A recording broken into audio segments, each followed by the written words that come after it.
Hello, and welcome to my research study presentation, a thematic comparative study of traditional UK hip-hop versus modern. Why was UK hip-hop from 1998 to 2005 not as commercially successful as UK hip-hop from 2020 to the present day? My name is Tom Cambata, and I am currently undertaking a Masters in Music Performance at LCM. In my professional life, I teach curriculum music 2 days a week as a music coordinator within a primary school and 2 days a week at secondary school, both within Camden Borough. I play the drum kit and at present play in 2 function bands, the first performing soul and Motown music and the second jazz standards. I play and compose in my own band Tactilos, which is a 5-piece instrumental band which plays fusion music. As well as my playing, I've released 3 hip-hop albums. I'm starting with the man in the mirror. I'm asking him to change his ways.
As an avid hip-hop fan, I used to run a monthly hip-hop night in Camden, where as part of the house band I'd perform with various rappers and singers.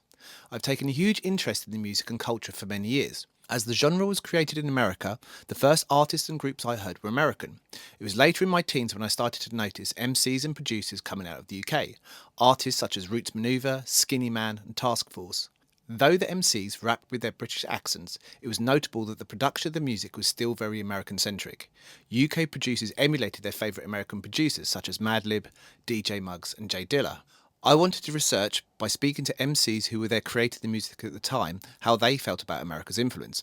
Why did UK hip-hop from 1998 to 2005 not resonate with the public the way it had in the States? And why is modern UK hip-hop from 2020 to the present day now making waves and creating money for artists and record companies? When hip-hop started to filter into the UK from America in the 1980s, it was not long before groups like London Posse, Cookie Crew and Hijack started to emulate their American cousins. By the 1990s, the East Coast sound of boom bap had become popular through artists such as KRS-One and groups like the Wu-Tang Clan. Milner stated in 2013, boom bap is often described as a production technique, a sound, a style or a subgenre. The term was first uttered in 1984 by Tila Rock in the final ad-libs of It's Yours. This style came out of East Coast America and became popular within the UK. UK producers emulated the lo-fi quality with a heavy focus on the kick and snare of the drums. It had an underground following, but it felt essentially American, except for the MCs rapping in their native accents. British producers copied this style, but it was a scene that was always underground. In a Financial Times article in 2020, it stated that in 1999, UK hip-hop accounted for 3.6% of all singles purchased in Britain, but by 2020 that figure reached 22%. As I'd always enjoyed UK hip-hop from the late 90s into the 2000s, I wanted to investigate as to why it never become as financially successful as modern UK hip-hop. My study therefore is to investigate the reasons. I will not only be looking at the music but also the culture, as this is an important signifier of the movement. My study is a comparative piece of research that intends to look at the factors as to why UK hip-hop from the period 1998 to 2005 was not as commercially successful as UK hip-hop from 2020 to the present day. I will implement an ethnographic piece of research using qualitative methods by interviewing 2 MCs and a hip-hop historian who are integral to the culture from the first time period. King Kashmir, or Kashmir, is a rapper and producer who's also worked with groups such as Dangerous Creatures and worked on Weaponized Records. Follow me into the shady side. Vaporize the 85s with the crazy vibes. They say it's all or nothing, but it's hard to move forward cause of all the rusting. Trying to feel something, it costed me an eyeball and it revealed nothing. Sometimes there ain't no explanations. That's life, but nothing could change its destinations. Farmer G is a rapper and producer, and known mainly for his work with his brother Chester P in the group Task Force. He was also part of the Berry Crew and the Mud Fam, and has gone under the moniker Farmer Beats for the past few years, producing for American rappers such as Rome Streetz and Mooch. Now when I get my shit together, I'll be shooting for the stars. For now I'm sitting back, just formulating my attack. It sounds bizarre for real, cause you're waiting for my arrival. You don't know me though, the time that I'll be bothered, all my rivals will be fighting for survival. If I can be asked, cause half the time I only do this for laughs. Until I slide into the dark side, residing on the north side of Itchy's where you find me. Silence please. Kish Cash is a cultural historian who British beatboxer Killer Keller described in his podcast in 2024 as a radio DJ, street fashion historian and sneaker collector. By engaging and receiving their first-hand insight as to what was happening musically and culturally at the time, I will create a thematic study and will give answers to this paradigm. I theorise that UK hip-hop from the period 1998 to 2005 was emulating the boom-bap sound of America hip-hop and did not feel genuine or original, whereas UK hip-hop from the period 2020 to the present has created a more UK-centric sound and aesthetic. It fabricated new subgenres such as drill and grime, which appealed more to the consumer. In a 2009 documentary, Chester P of Task Force explained his thoughts on grime by saying, "That sort of music there is proper British hip-hop if you ask me. You know what I mean? It ain't hip-hop and they don't want to call it hip-hop. I don't think it should be called hip-hop. It's British. It's ultimately British. They ain't trying to do no American sounding beats. They all rap in English and no one is qualming with that."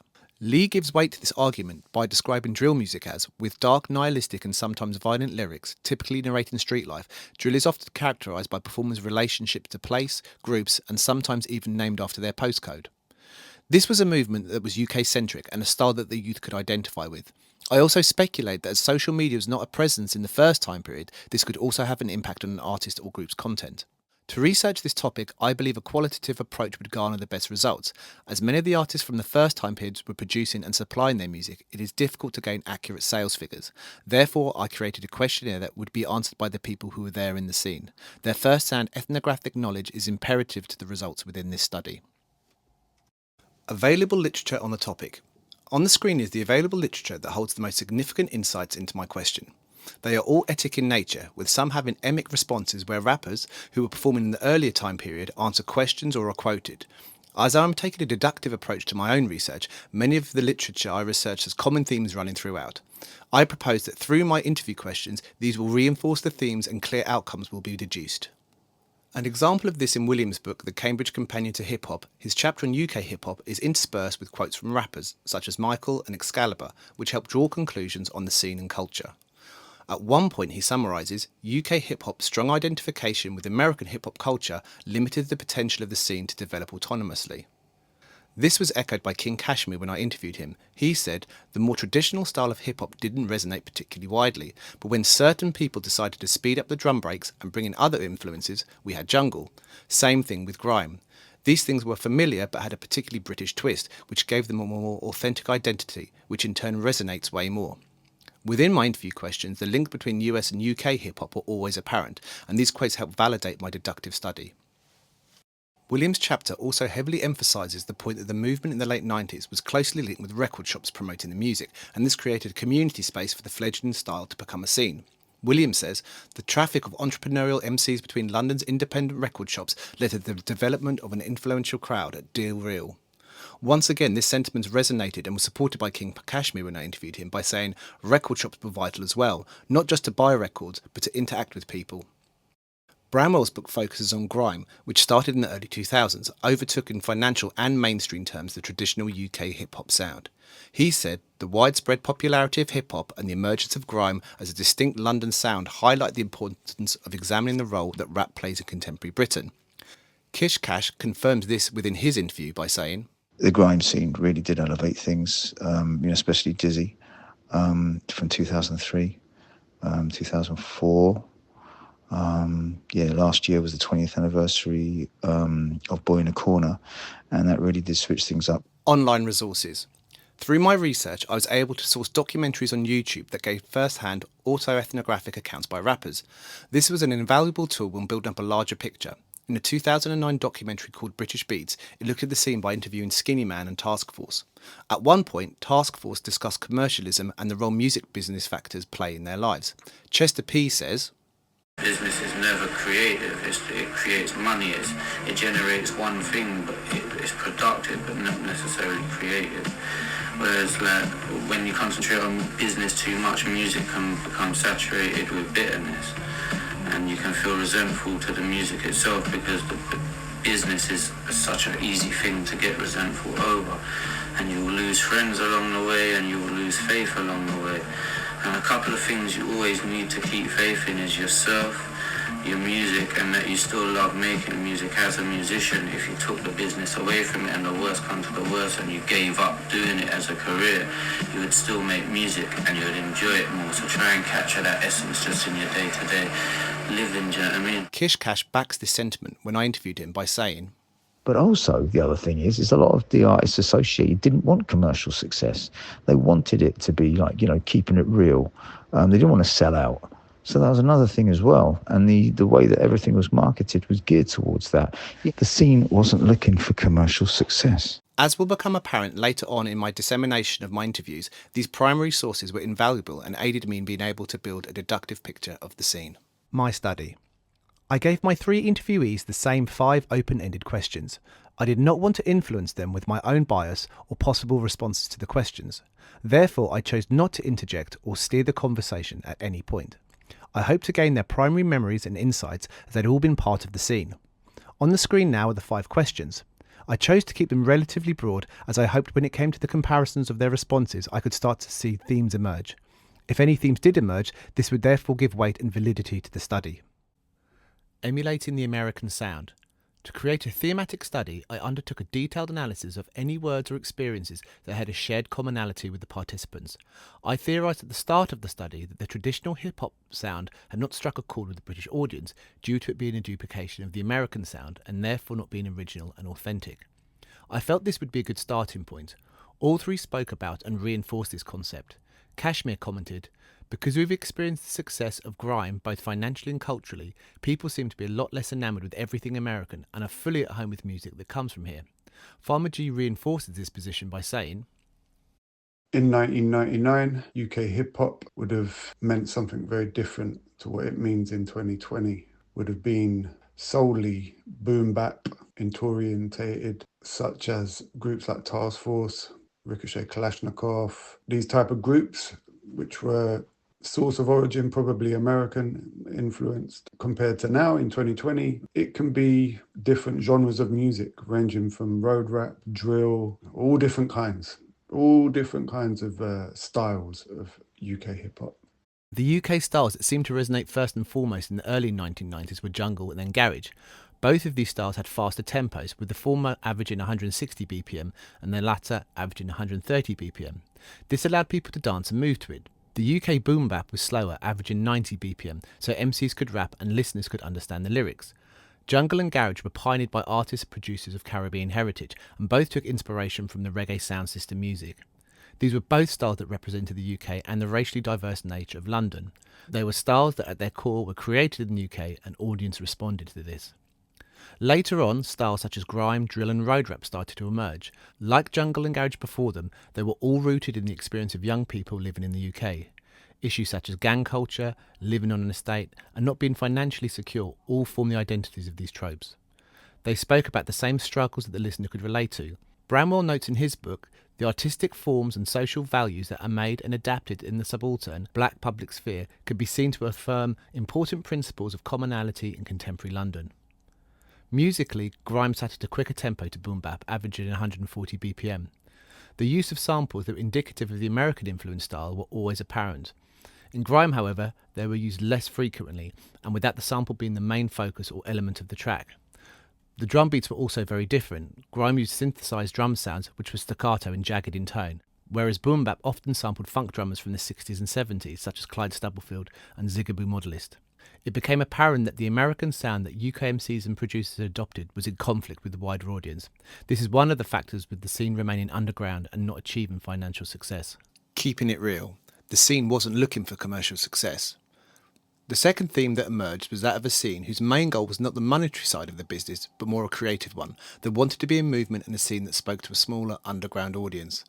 Artists were not chasing labels for record deals, and it seems that there was no infrastructure in place to know how to deal or market this music. Kashmir is very clear in his analysis of the influence record companies had on the music scene. He said, "I wouldn't say there was much development as such. Labels on an underground level were just putting music out. There wasn't anything like artist development or marketing. Things were just put out. Some did well, most didn't. There was no machine, just people trying and hoping."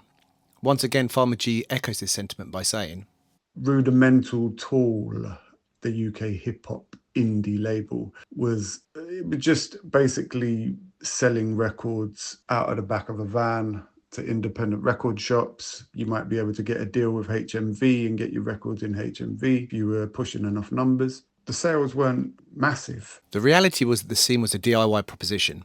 Artists had to create and distribute their own material. The record companies not taking an interest in what was being created at a street level. Kish agrees with this sentiment and discusses his understanding on why the traditional style was less lucrative.